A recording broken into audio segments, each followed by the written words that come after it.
നമസ്കാരം. പിന്നെ ഈ കമ്പി സ്റ്റോറികൾ അങ്ങനത്തെയൊക്കെ കേൾക്കണമെങ്കിൽ ഞാൻ ഇതിൻ്റെ പഴയ പോലത്തെ വീഡിയോ കാണണമെങ്കിൽ ഞാൻ വേറൊരു ചാനൽ തുടങ്ങിയിട്ടുണ്ട്. അതിൻ്റെ ലിങ്ക് ഞാൻ കമൻറ്റ് ബോക്സിൽ ഫസ്റ്റ് പിൻ ചെയ്തിടും. അതിൽ തൊട്ട് നിങ്ങൾക്ക് ആ വിഷയങ്ങൾ കാണാം. ഇപ്പം ഞാൻ വന്നതേ നമ്മുടെ സിസ്റ്റർ അനുപമ. ക്രൈസ്തവരല്ലാത്തവരും അറിയുന്നില്ല. കാരണം ഈ ഫ്രാങ്കോ മുളയ്ക്കൽക്കെതിരെ 13 ദിവസം വഞ്ചി സ്ക്വയറിലൊക്കെ സമരം ചെയ്ത് അതിന് നേതൃത്വം കൊടുത്ത സിസ്റ്ററാണ്.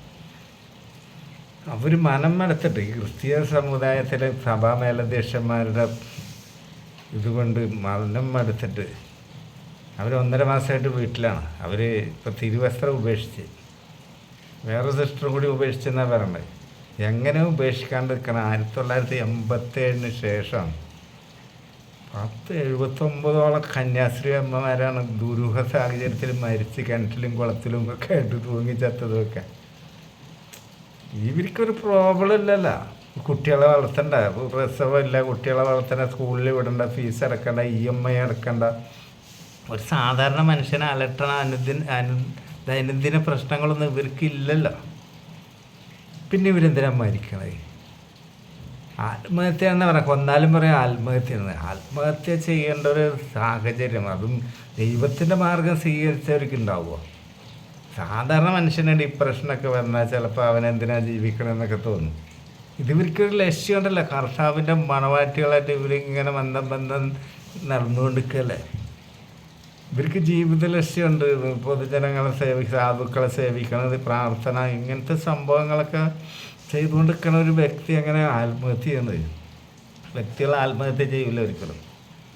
അപ്പം പണ്ട് ഇന്നസെൻ്റ് പറഞ്ഞതേയുള്ള ഏർപ്പാടാണ്, അതൊക്കെ തല്ലിക്കൊന്ന് കൂട്ടാൻ വെച്ചതാണ്. അതെന്തോ ആയിക്കോട്ടെ. ഈ സഭയിലൊക്കെ ഉള്ള ഇത് കന്യാസ്ത്രീ ആവാനിപ്പോൾ ആരാ നിർബന്ധിച്ചത്? ശരിക്കും ഈ ക്രിസ്തീയ സഭയിൽ കന്യാസ്ത്രീ ആവണമെന്ന് എവിടെ പറഞ്ഞിട്ടുള്ളത്? എവിടെയും പറഞ്ഞിട്ടില്ല.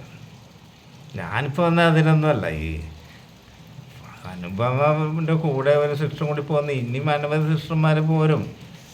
കാരണം ഇപ്പം സഭ എന്നൊക്കെ പറഞ്ഞാൽ വെറും കുറേ ആൾക്കാർക്ക് ജീവിക്കാനുള്ള, ലാവിഷായിട്ട് ജീവിക്കാനുള്ള ഒരു ഉപാധി അല്ലാണ്ട് വേറൊന്നുമല്ല.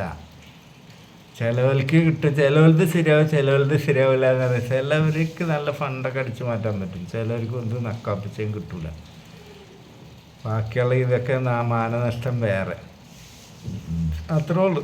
ഞാനിപ്പോൾ ഈ വീഡിയോ ചെയ്യണതിൻ്റെ ഉദ്ദേശം എൻ്റെ മറ്റേ ചാനലിൻ്റെ ഒരു പബ്ലിസിറ്റിയും കൂടിയാണ്. അപ്പോൾ എല്ലാവർക്കും നമസ്കാരം.